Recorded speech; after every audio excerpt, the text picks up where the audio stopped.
Hey, Justice Warriors, Justice League, what's happening?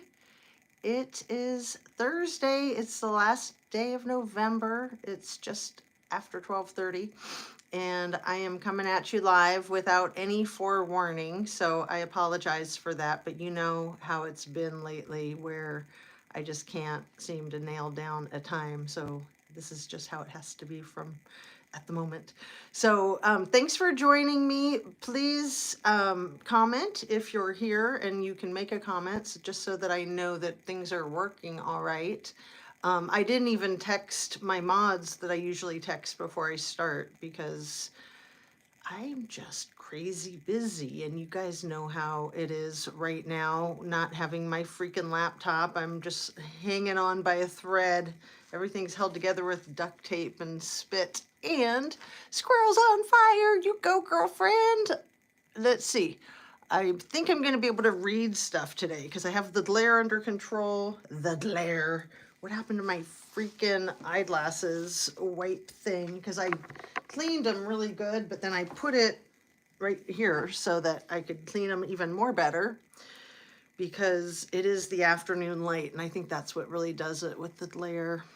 So I just cleaned them with the squirty stuff and the cloth, and there. Oh my goodness, I can see so well. I see squirrels on fire and Bex and Ranch Boss. Is that right? Ranch Boss. So Squirrels says, present. Good to see you, Jazz. It's so good to see you, Shan. I watched one of your 3 lives from last night. I watched the longer one. I think it was like just over an hour. And I'm excited to watch the other 2. I'm also excited that you said you're not going to do a live tonight so I can get caught up because I still haven't finished all of it from the night before last. And you're doing such great work. I don't want to miss any of it. I really don't. I actually don't really like coming on live having not seen all of your work because I'd like to kind of build on it. But, you know, you just got to do what you got to do, right? And I just want to see my people and say hello. Hello from the great state of Texas. Woohoo! Texas. Everything's bigger in Texas, right? So is that truth and transparency? What? Or truth and transparent? Huh. Hello, hello. That's wild because yeah, it's so close to the TNT. But I'm not sure if that is Alana or not. Either way, welcome. And hey, they gave the glare issues with the blocking out my windows. I know, I block out all the windows, Shan. There's just, you know, I'm not in a closed room, so that's the problem is that there's just so many windows, but I do have them all blocked out, believe it or not. The afternoon light is so bad. I hate the sun anyway. I mean, that's a whole nother thing, but I just have very sensitive skin. And then with this, it's just ridiculous, isn't it? And yeah, it's really wild how that changes in the afternoon with just like the littlest bit of light coming through and then all that. Anyway, let's stay focused. Focus, focus, focus. Let's see. Annie Ruler, hello. Hola. Just in time for breakfast. Yay. Yeah, you're over there on the West Coast, the Pacific Coast time, I would imagine. Let's see. Last night was upsetting that it got cut into 3 parts. That's what I noticed. I was wondering if you were getting hacked, girl. But it wasn't my fault. Something kept ending my lives. Something or someone.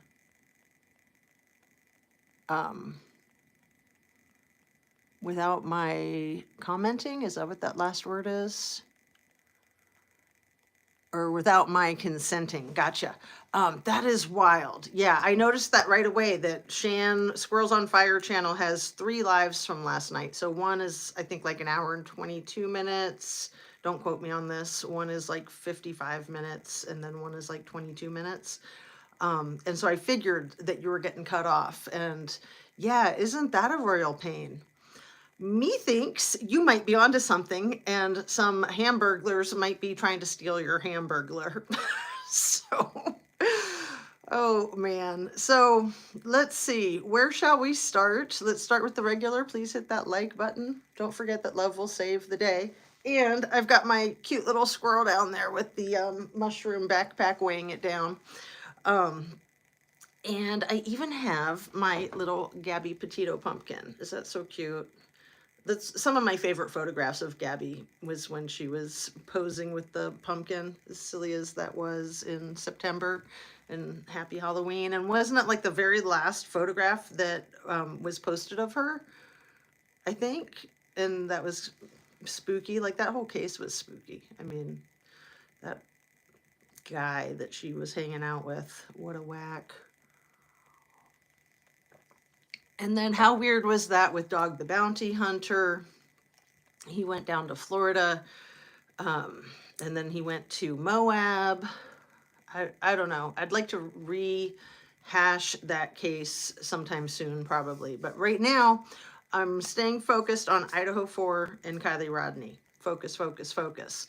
So everything I say is simply my opinion for the sake of a conversation, always hoping to open up a really intelligent discussion with my incredible viewers. Thank you so much for watching. So share, subscribe, turn on your notification bell. I don't know if you can see all those things if they're in the frame or not. The cell phone kind of lies about what is in the frame and what's not in the frame. The laptop is much better at telling you exactly what's in and what's not in. So, going to listen in as you focus while I focus and cut more placards for screen printing. I am so excited about your creativity, and if you're getting into the Kylie Rodney Christmas tree ornaments, I'm not sure if that's what you're doing. I know you said you were doing some silk screening for Squirrels on Fire t-shirts. That's awesome. So a couple of things that I wanted to touch base on from yesterday. I wanted to clear up couple of small mistakes that I made. I was quoting the Spider-Man movie, with great power comes great responsibility. It was not Tobey Maguire's character that said that. Anybody who's seen it, I'm sure caught it right in real time. It was the guy who plays his dad who said that, right? But I love that. There's so many great quotes, especially in Spider-Man 1, but that Spider-Man series 1, 2, and 3 with, is it James Franco, Tobey Maguire, Kirsten Dunst, and then Thomas Hayden Church and Topher Grace. Just an incredibly well done, you know, I'm not even that big of a comic book fan, but that Spider-Man series 1, 2, and 3 are extremely impressive. Just a lot of real wisdom, I felt like, and that was some of the greatest wisdom. With great power comes great responsibility, and it's so true. And, you know, money is power, obviously, in our capitalist society. So when we're looking at the net worth of Coomer Scott Green and him being close to the richest man in the entire state of Idaho. And Idaho's a pretty financially sound state, let's say. You know, I don't know what the median income is there, but I would imagine that it's probably higher than most states. I don't know, something we can all Google, right? Anyway, I'm just flabbergasted, not only that he's a billionaire and that he's a president of a university. I think that that's extremely unusual. But the fact that he's increased his fortune from around $1.67 billion from 2019 to around $2.79 billion right now, I think, like somewhere in there. Um, Again, all those figures that I was looking at, I did put in a community post yesterday morning, so you can look and see if I remembered it right. Anyway, he increased his fortune by over $1 billion in 4 years. And I just can't imagine what type of investments would do that other than some illicit investments. So, yeah, that's my opinion. Everything I say is simply an opinion. And I didn't finish up with my whole disclaimer that all my videos are made for YouTube. It's an entertainment platform. So this is sheerly my perspective. And, I do apologize if it sounds like I'm accusing anybody of anything, because I don't know what happened. I have no idea. But what we do know in Idaho is that there was 4 lives taken in a residence, and the residence was inhabited by 5 young women. And at the time of the fatalities, possibly all 5 of them may have been there, and then a young man was there with his girlfriend who lived there. So there were 6 people there. 4 of them were completely mercilessly slaughtered, and 2 of them were unscathed. So let's talk about that for a minute, and let's compare that to Kylie Rodney's mystery of what happened to her last August 6th of 2022. And she's at this party allegedly where everybody's just having a roaring good Lord of the Flies time, and lo and behold, she comes up missing, and nobody's seen nothing, and nobody else is scathed, except some people might have some blisters on their lips or something. And she's never seen again. Her car is recovered with remains in it that are said to be hers, but there's no DNA testing, there's no ID from family member, there's no dental record check, and there's not even the check of the appliance that was on her arm from when she broke her arm that would have a serial number on it. So that's all extremely sketchy, very bizarre, right? So we've got these 2 incidences where there's all these people around that aren't getting injured, but they're, in Kylie's case, there's 1 person who's taken out, and then in Idaho 4, there's 4 people taken out. In Kylie's case, we also have that couple that went missing that same night, the Hispanic couple. So forgive me for not knowing their names off the top of my head at the moment. I'm sure you guys do.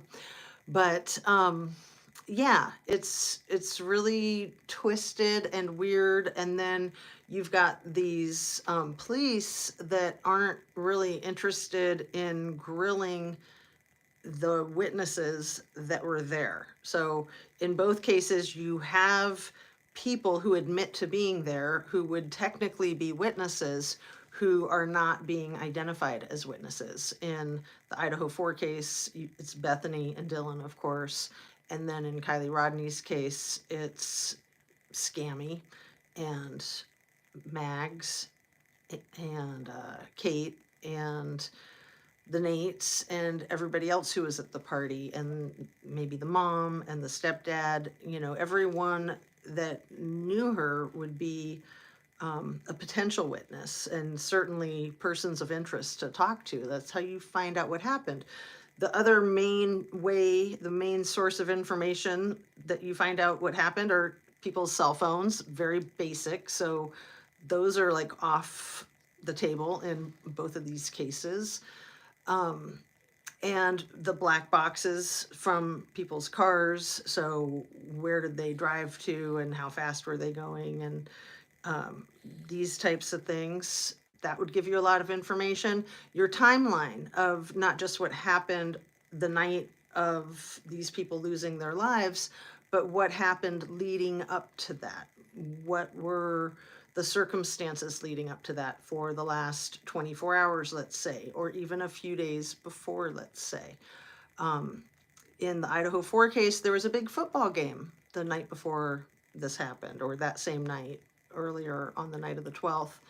And it's never been discussed who from the 1122 King or Queen Road residents, which of those individuals were at the football game and which weren't. I would imagine that they all were, but I don't know. And it's never been discussed. It's sort of like there's no timeline up until like it all starts at around 8 or 9 o'clock, where the story is that Xana and Ethan were at Sigma Chi party, and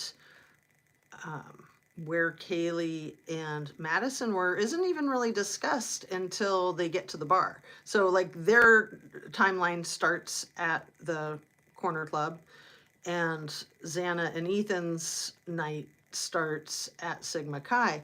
But what happened before that, you guys? Like maybe what happened before that is the most important, because maybe that's what's really being hidden. So this is what I tried to quote yesterday. I did a pretty bad job.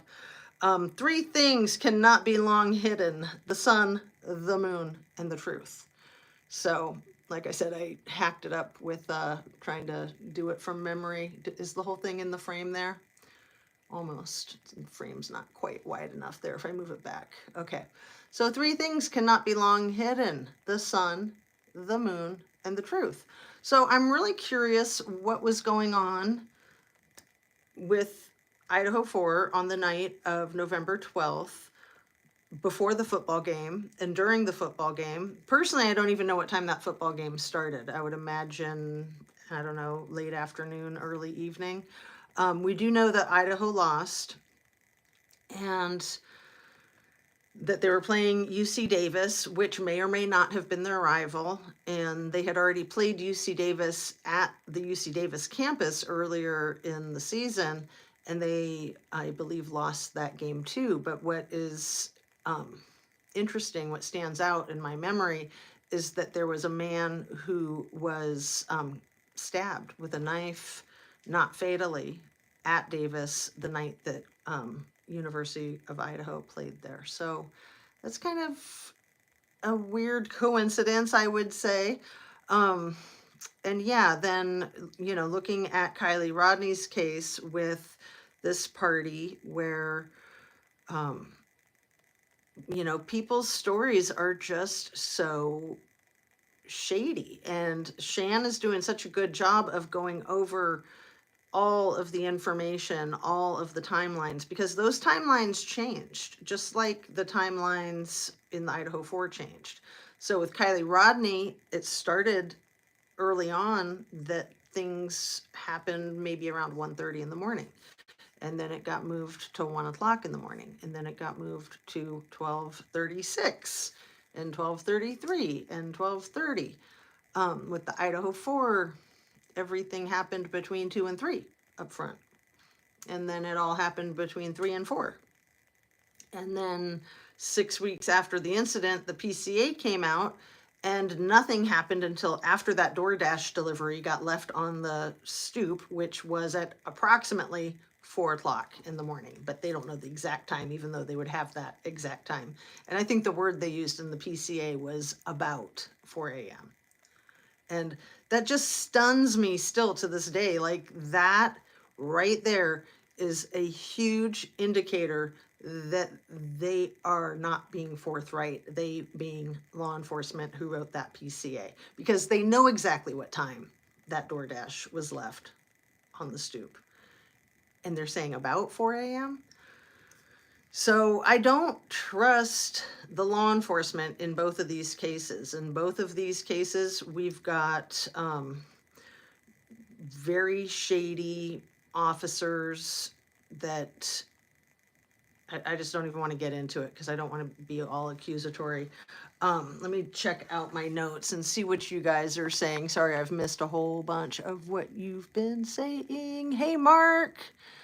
And what is this? I heard there was a light between Ethan. A fight, sorry.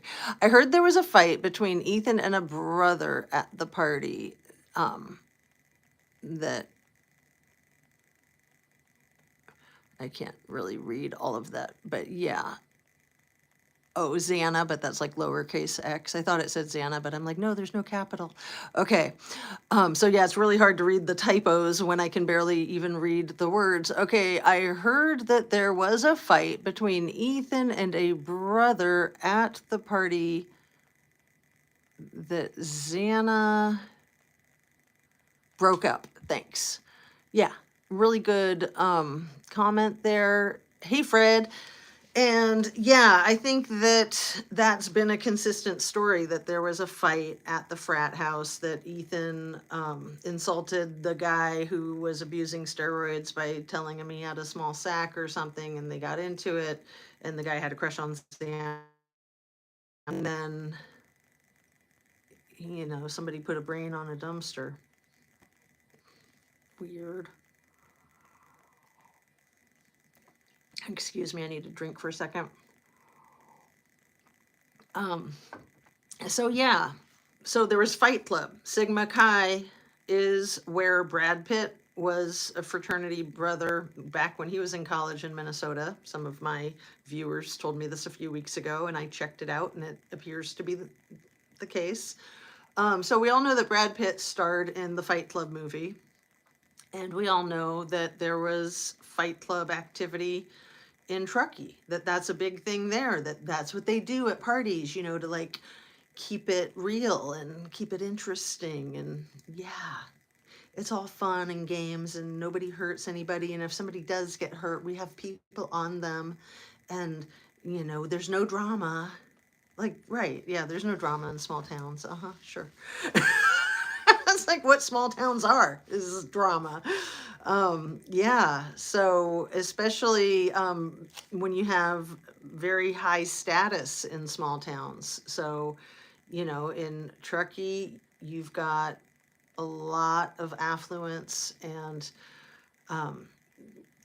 just that type of wealth.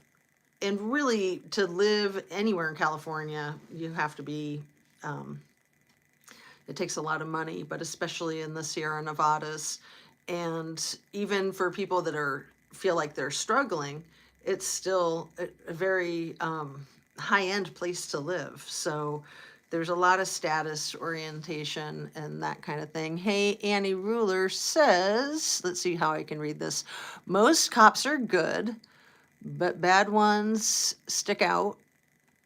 My retired correction officer gets upset that I can even believe the seemingly guarded King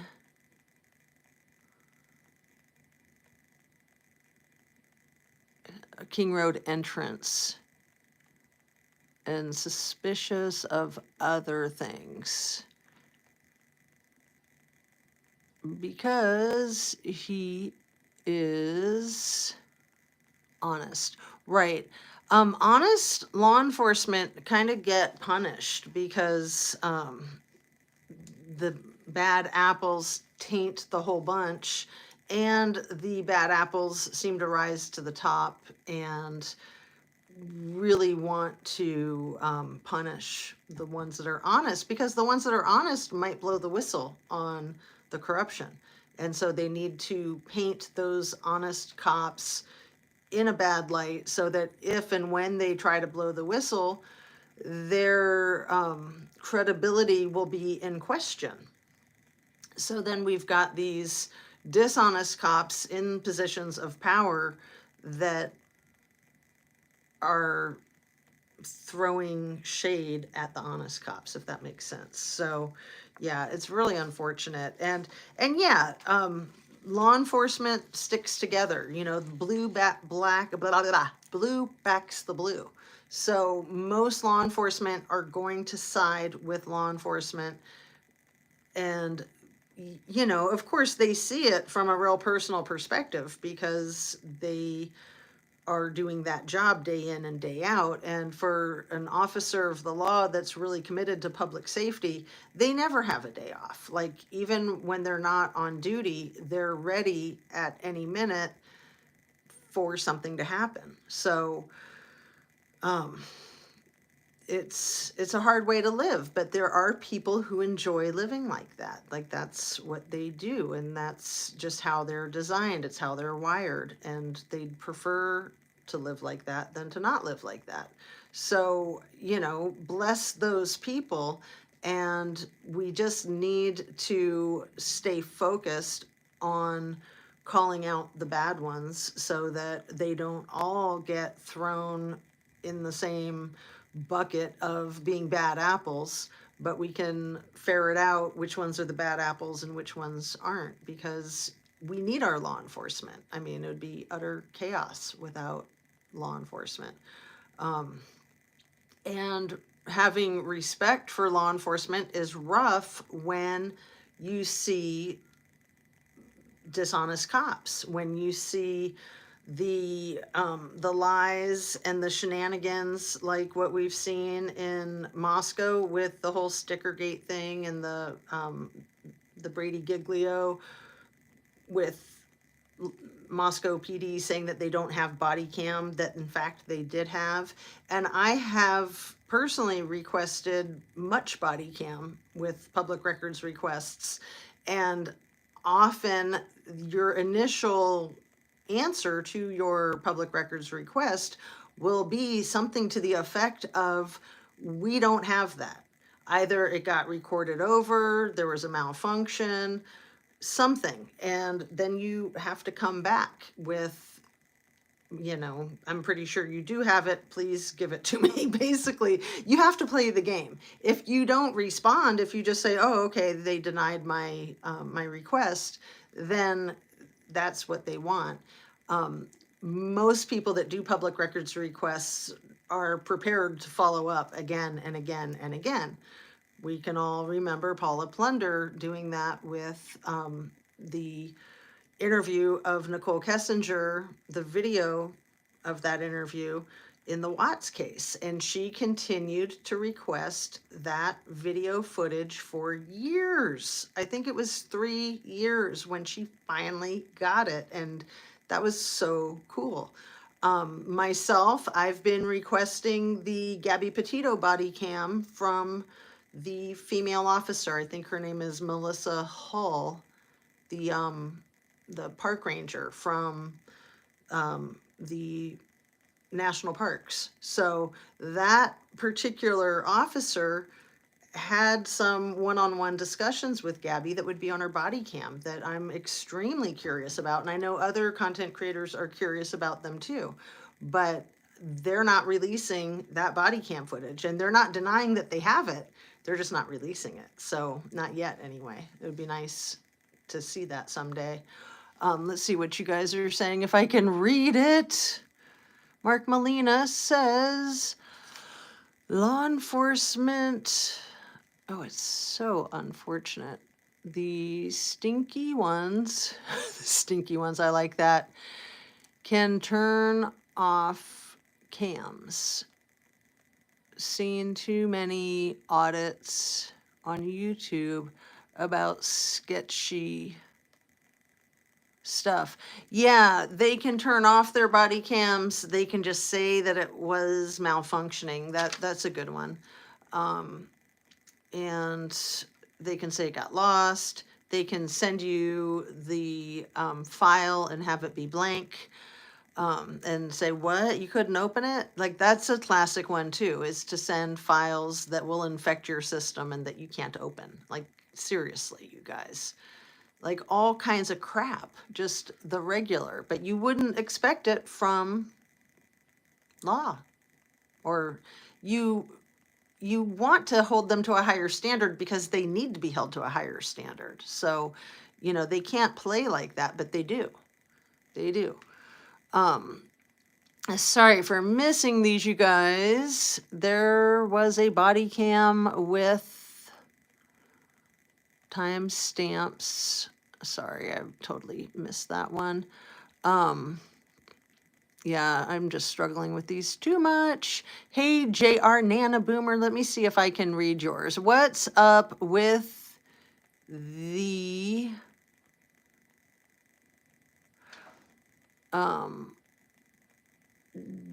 I can't read that word.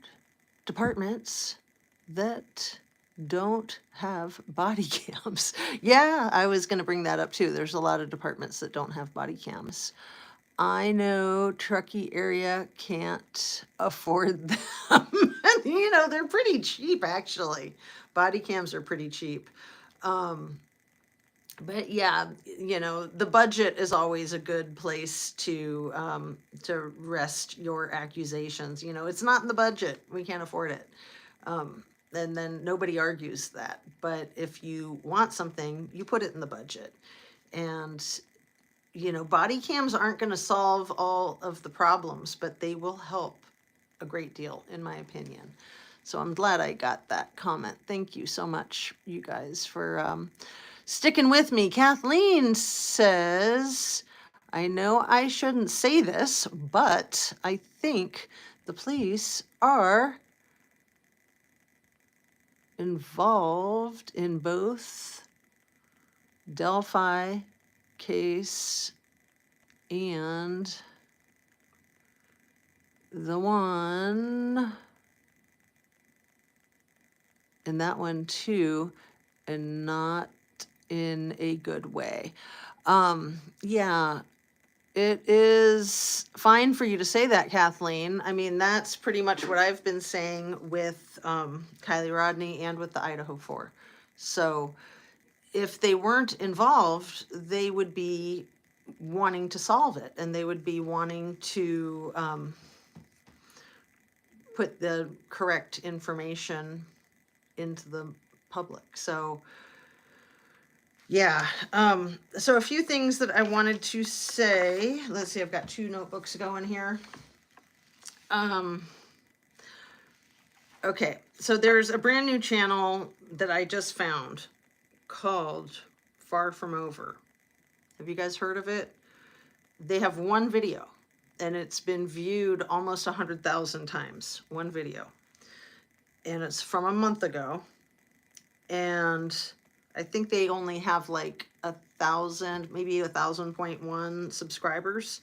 But that's a lot of views to have close to 100,000. And it's really odd for a channel to only have one video. And the video is called something like Idaho Murder House, What Probably Happened Inside. Like I said, the name of the channel is Far From Over. I'm going to put a link to it in my description, even though I think it is weird. I'm not at all saying that I support it. I'm actually saying that I challenge it.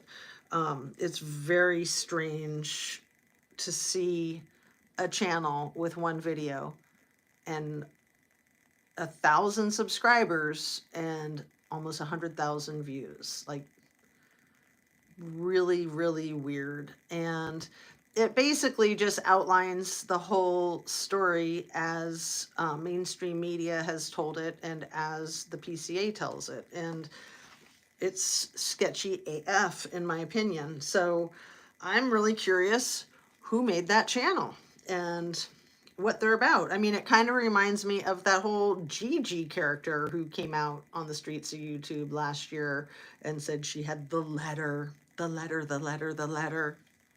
And Ashley Banfield said that she had the letter too, but she wasn't going to show it to anybody. You know, the letter, that letter. So bizarre, but interesting to me that in all of the efforts that mainstream media and law enforcement and YouTube effery has tried to tie the criminal defendant to the victims, nowhere have I seen personally anybody trying to tie Kopaka to the victims. And I'm glad. I'm not saying that they should, but I'm just saying that's odd to me that there's all this finger pointing, because I haven't seen any hard evidence tying the criminal defendant to that residence or any of the people that live there. And I just think it's bizarre how there were many profiles that were invented overnight, literally, that tried to portray this theme of them being the criminal defendant and them making contact with the victims. And if these victims did have these OnlyFans pages, then they probably would have fans in Pullman as well as Moscow and all over the world. So why wouldn't a person like Kopaka have an eye on these girls? I mean, they were extremely attractive girls, and it looks like the photographs that we see online, to me, they look curated. They look like OnlyFans photographs, like that one of Maddie where she's wearing kind of the Greek looking dress and she's got the glitter on her chest. That's a little over the top. There's a lot of photographs of the girls where they look like they're highly sexualized, and you know, they've got hands all over each other, they've got legs all over each other. I don't see kids that I know doing that kind of thing in photographs. So to me, that I'm wondering if those are posed for OnlyFans. You know, when you've got Maddie and Kaylee in their little white baby doll dresses, or you've got Dylan and Kaylee in their tight black dresses and, you know, kind of feeling each other up at the party the night before this happened. And then those photographs, I think Dylan posted on her social media accounts the same night, like at the same time that these events were happening, possibly. It's just so bizarre to me. Anyway, let me see if I can read some of your comments here. Wonder if they promoted it. Oh, that one, the Far From Over. It's so weird. The little like icon that they use for their profile, I think, is like a movie camera, you know, like Hollywood movie type of thing. Kind of makes me think of the people in Moscow connected to the church that made a lot of videos and movies. You know, the same people that were involved in the Stickergate.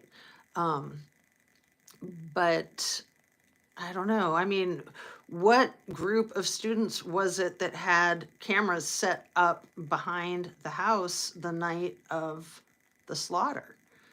Remember, there was like a film class allegedly that had tripods set up behind the residence, 1122 King or Queen Road, on that street that goes right behind.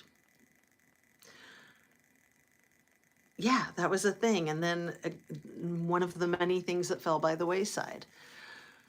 I apologize for the problem with the glare. Yeah, it's really rough. I should probably give up on that, but there's so many good comments when I catch them. Oops.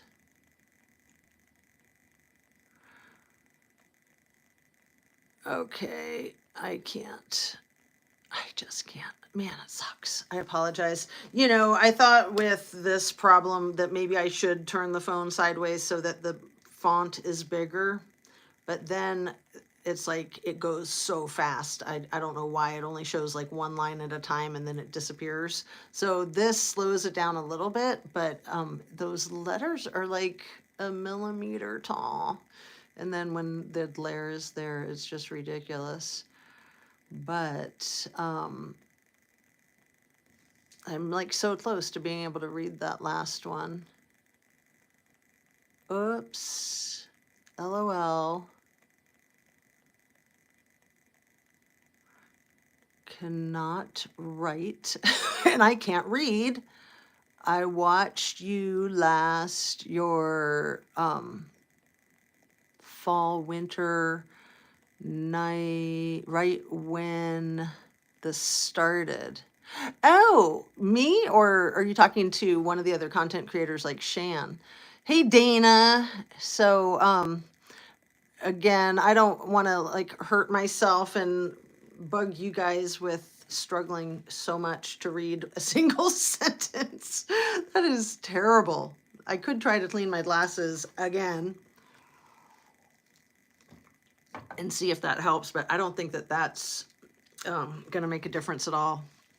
I could black out the sun, right? I could just do like a total eclipse. You know, if it is sunny outside, it does this with the cell phone. If it's not sunny outside, then it's fine. I mean, it's still hard to read because it's small, but I can at least read it. The struggle is real, LOL. Bad.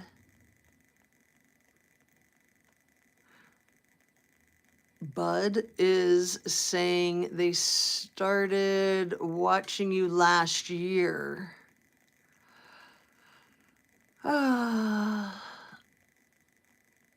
Lost your channel and found you again. You know, that is really nice. Thank you for coming back. And it doesn't surprise me at all. I think that I've been shadow banned big time. Don't you, Shan? Because I know sometimes I can have trouble finding my own channel. And for a long time, I always had to type in Justice A to Z and Kylie Rodney, or it wouldn't come up.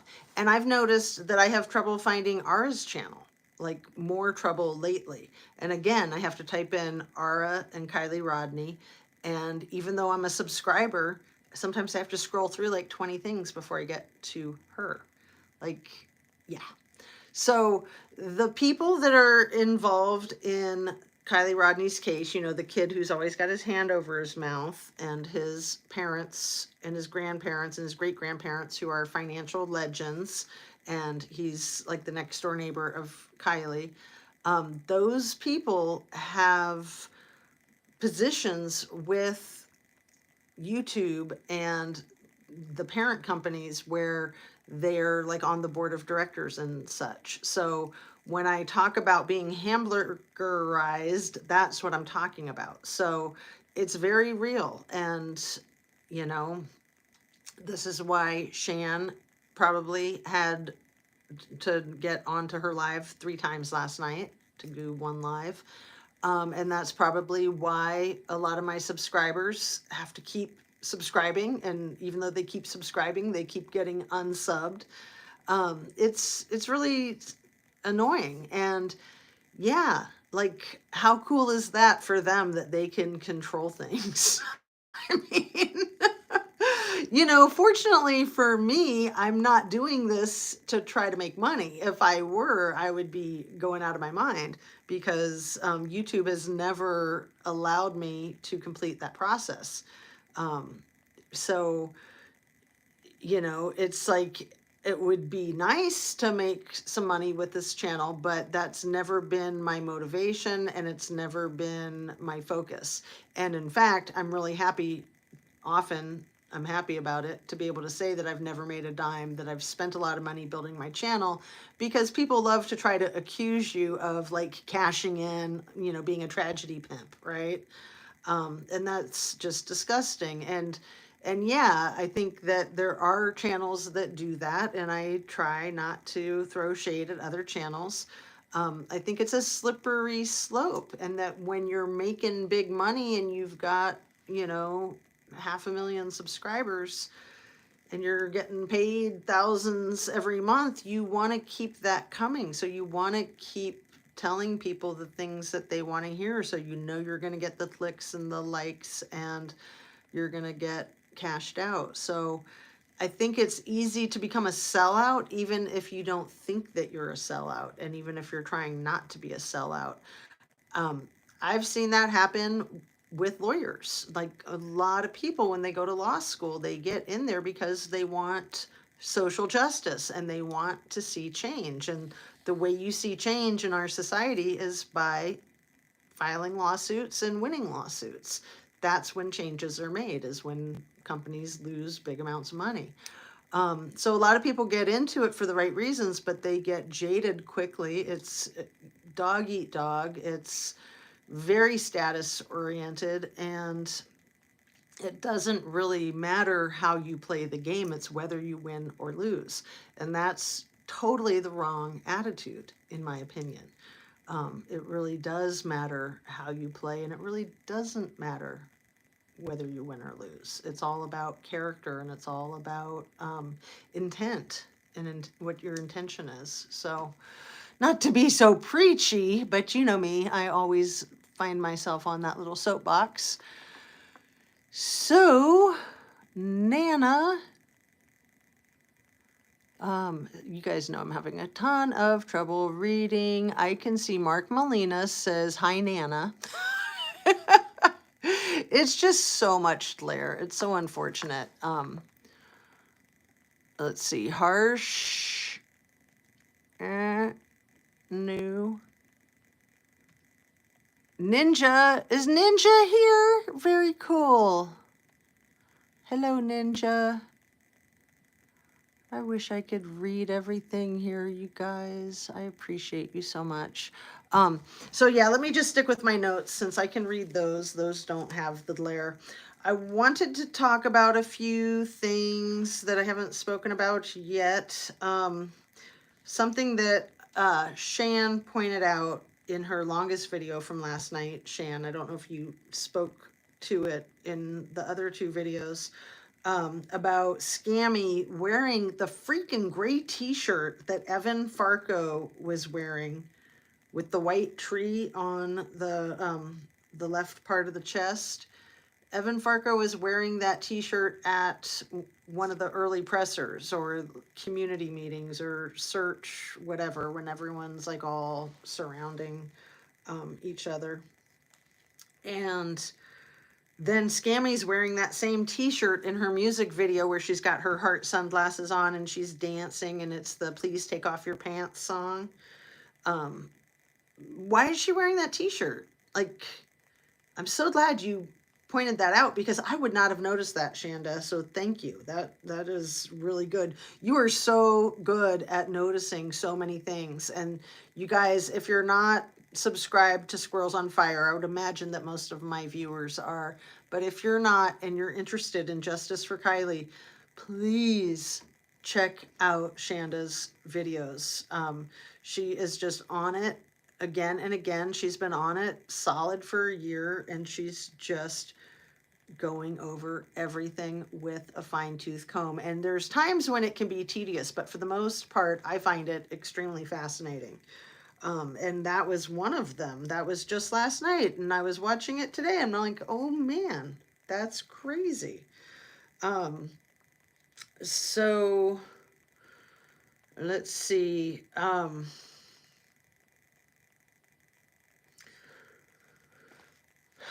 You know, with the Idaho 4 case, I'm still suspicious of Kaylee's boyfriend. I'm very suspicious of his alibi and the whole thing with the dog, you guys. Why was Kaylee taking Murphy into her custody if she was going to be going to Europe for a month before she then returned and then was going to move to Austin later in another month or two? Why would she be taking Murphy to her parents' house? Like, that has struck me just in the last couple of weeks, and I haven't brought it up in a video yet. But why wouldn't Murphy be staying with Jack while she's taking that trip? I don't know. But it makes me curious. And I don't understand the proof of life photographs that we have, the still shots from Kylie, not Kylie, at the convenience store, allegedly. taken from the exact same angle as the still shot of the surveillance footage from the corner club. Like, why? Why are those taken at the same angle? It's almost like, I don't know. It's almost like there's a really common theme there. It's really weird. So in the still shot taken at that angle of the corner club of Kaylee and Maddie talking to Jack, and then Hoodie Guy and Adam by the door talking to Man Without a Face, that I'm pretty convinced is the police chief. I don't know why Jack's alibi isn't explained and sorted out. I just don't understand that. I really don't understand that. There was something else that I wanted to say too about all that, but now I think I might have lost that train of thought. What was it? With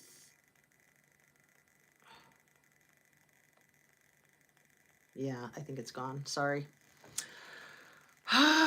Me and my problems. I've got to laugh. Like I say again and again, if problems with my laptop and my YouTube channel are my biggest problems, I'm a very, very fortunate individual. So as much as it is a challenge, that's okay. I like a challenge, right? But what was that thought that I had? It was a good one about the photograph and what those people were doing, and yeah, just the whole storyline, you guys. Jack D not answering the phone for the 10 phone calls and text messages from Kaylee and Maddie, and then not answering his phone from Kaylee's parents the following morning. That, to me, throws suspicion his way. It doesn't make sense. I don't think that he necessarily did the deed, but I think that there's something there. I really do. I think that there's something there. It seems like a lot of people were tracking those girls that night. That's just the way it seems to me. It seems like Maddie and Kaylee were being tracked at the grub truck. They were being tracked by Hoodie Guy. You know, you could say, oh, he was being a nice gentleman walking the girls from the corner club to the grub truck.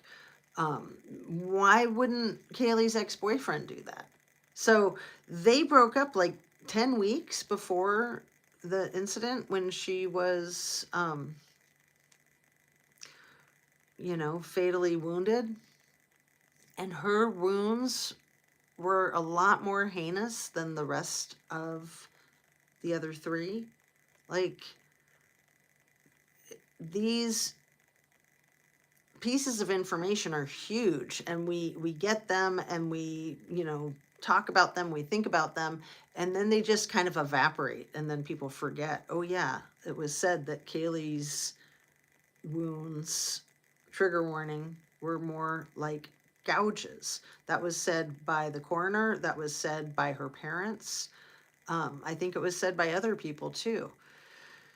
And that she, again, trigger warning, that she had like 50 or 60 wounds, a lot more than the other three. That's just weird. It's just weird. None of it adds up. So, let's see if I can read something that Mark wrote. Idaho for law enforcement had lots of reasons to wrap up the case for the school enrollment and Truckee for tourism. Is that what that word is? I'm gonna bet it is. Yeah, absolutely. So, Truckee, their ski season usually starts in November, I think. Um, and with the Idaho 4, this happened right before Thanksgiving last year. And then they made the arrest right before New Year's, like a night or two before New Year's. And then, people tried to act like everything was fine to come back to school. It's so weird. If I mean, I can't even wrap my mind around entertaining the possibility that the criminal defendant did it at this point in time. I know that there are a lot of people that are 1000% convinced it was him. And I get that. I really do. I mean, he's got a weird look about him. And the police have put together this nice little package where it all fits, just like the Far From Over video. Like, it it doesn't make sense. There's absolutely no rhyme or reason to it. The part that makes the least bit of sense is that one guy who's never done this before allegedly did this in 10 minutes and that everything was clean. Like, give me an effing break. Like, that's just not real life. Like I said yesterday, it's pure fantasy, in my opinion. Um, it's not possible. The only way it would be possible for one person to have done that would be for that one person to be well trained in what they were doing and to also be well trained in the familiarity of the house, of the layout, of who is in what room. Nobody's going to go into a house with that many people and that many cars and not take everyone out. I mean, it just don't add up. If the glove doesn't fit, you must acquit. And then that whole thing with the freaking gloves outside, and then you had Furman there. Like, oh man, there's just so many weird things about this case, you guys. It's gonna give me an aneurysm, possibly, right? Also, with that being the party house, it would make perfect sense for people to know the house, right? It would make perfect sense for the criminal defendant to have been there or for Mr. Kopaka to have been there. And having been there doesn't mean that they would know who is in which room. And it also wouldn't mean that they would know that people were home and that people were in their rooms. I'm convinced that there was an insider inside of that house giving the intruders the information of where they needed to go and who was where and when they were there.